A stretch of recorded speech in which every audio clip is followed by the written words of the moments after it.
In an interview prior to Wednesday's coup, VOA's Paul Ndiho spoke to Henry Muguzi, the Kampala-based overall coordinator of the African Election Observers Network. He suggested that President Ali Bongo Ondimba, who had been in power for 14 years in the mineral-rich Central African country, was vulnerable to a coup because he had not allowed independent voices or opposition to thrive.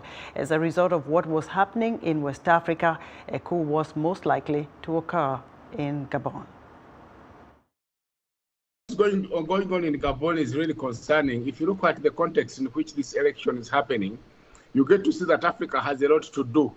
Now, we're talking about a country that is in Central Africa. Central Africa is not far away from West Africa, where we are seeing a resurgence of military coups, including coups taking over elected governments. Now, you have a context where one family has turned the country into a dynasty. That leadership is handed over from father to son, as if there are no other Gabonese that have capacity to do this. Son has come in, has amended the constitution, the amendment to remove term limits, the amendment to make sure that elections are done on the same day so that there is no chance opposition has. Because in other countries, in order for you to be declared the winner, you must have at least attained the 50% plus one. Here, any majority you have, you get to be declared.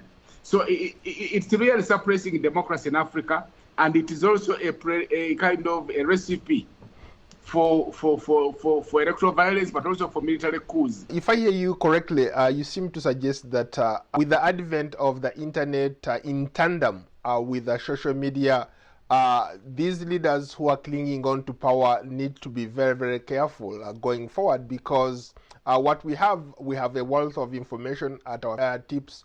We have the ability to monitor things that are happening in neighboring countries, and therefore young people on the continent have the ability really to take matters into their own hands.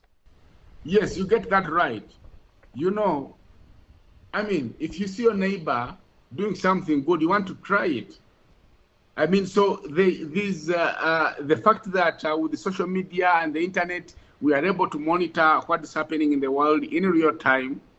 There's going to be groups of young people that are going to draw inspiration from the likes of Ibrahim Traore, and they will sit wherever they will be, because we have young people in the military, we have young people in the private sector, young people who are jobless, unemployed, poor, and restless and willing to have nothing to lose. They're saying, look, guys, how long are we going to allow these leaders to kind of undermine and mess up our future? So we think and we believe that these leaders better watch out. You brought up a very interesting point. Earlier you talked about how there are leaders who are technically overthrowing their own governments, who are circumventing their constitutions to stay a little bit longer in power. And nobody is pointing a finger at them. We have not seen the African Union condemn some of these leaders. We believe that our leaders have actually betrayed us, because you see, the Central African Republic amends the constitution, but what he does was done by Museveni to amend the constitution, remove term limits, remove age limits, and then you are seeing Ali Bongo doing the same to the constitution. You are seeing Ivory Coast, the Senegal man trying to do this. You are seeing Rwanda, Burundi. You are seeing Rwanda. Yeah, I mean, and you are keeping quiet. Where do you then get the locus to call out those who are doing so militarily? You have regional economic bodies that are so silent, they cannot call out each other because these are members of the same club. I mean, what are you doing to the, who are you serving? And these things have to happen.